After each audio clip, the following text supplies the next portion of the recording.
I never said thank you.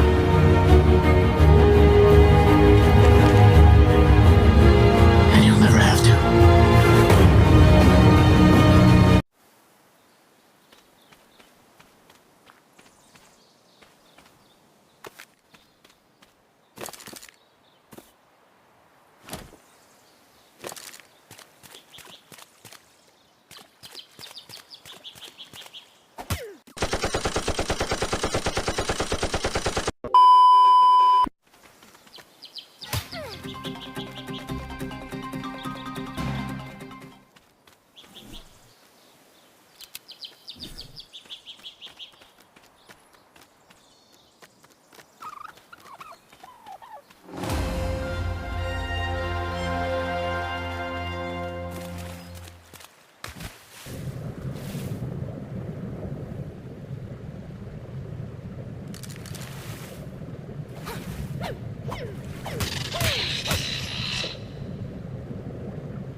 Among the bottom of the island's dinosaur food chain is a small herbivore called Pegomastix fructurator. It is content to spend all day alone, gorging itself on far more food than you might reasonably expect for a creature of its tiny stature.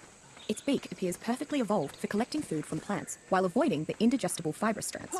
Pegomastix is likely to ignore any nearby creature and continue foraging, unless it's attacked, at which point it turns into a very aggressive, though rather unthreatening opponent, shrieking and whooping far above its actual threat level.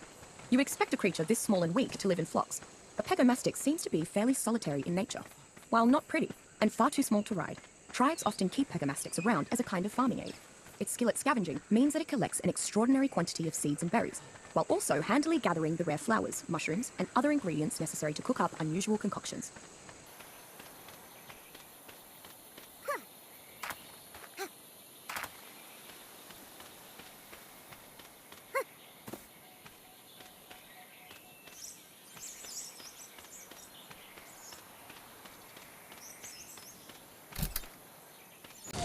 I'm not sure why, but the giant scorpions I've seen on the island are far more disturbing than most of the dinosaurs. Rather than simply kill its prey, Pulmonoscorpius gigantus injects its victims with a tranquilizing poison, then eats its unconscious prey alive. This subspecies has a large pair of pincers that seem connected to the same toxin sacs as the tail. I've never seen another scorpion that has this adaptation, but I've never seen another scorpion that's larger than I am either. Trying to tame a monster like Pulmonoscorpius gigantus sounds like a crazy idea, but I suppose the ability to knock out a foe could come in handy. It could certainly make incapacitating some of the island's other creatures much easier.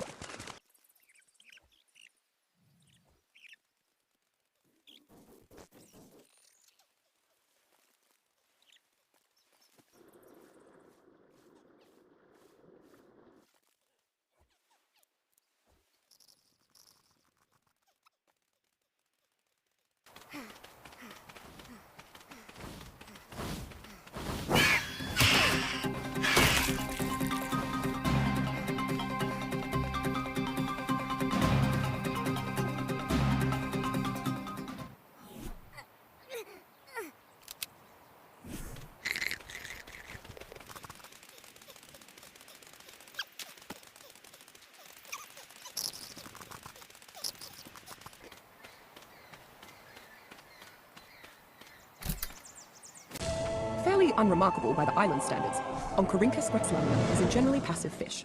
Its main form of protection is swimming in a large school. Oncorhynchus does not like conflict, and generally swims away from anything larger than itself at very high speeds. Usually found in the deepest parts of the water around the island, Ammonitena multiamicus has a strange relationship with the other creatures of the deep. It must do something beneficial for them, since every nearby sea creature defends Ammonitena when it is attacked. What this distinct symbiosis is based on, alas, I have not yet discovered. Ammonitena has also made its way into the deeper parts of many underwater caves. Even within these caves, the creature will draw attention if assaulted, making harvesting its resource-rich shell a tricky proposition, depending on what other dangers may be lurking nearby. Like many of the untamable ocean dwellers, Ammonitena still has enough utility to be a valuable hunting target.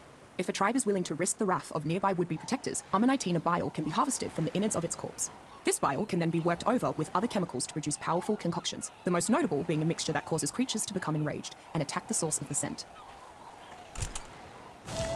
Daeodon comidentis is the largest known species of entelodon, an omnivorous family of ancient mammals that are sometimes referred to as hell pigs.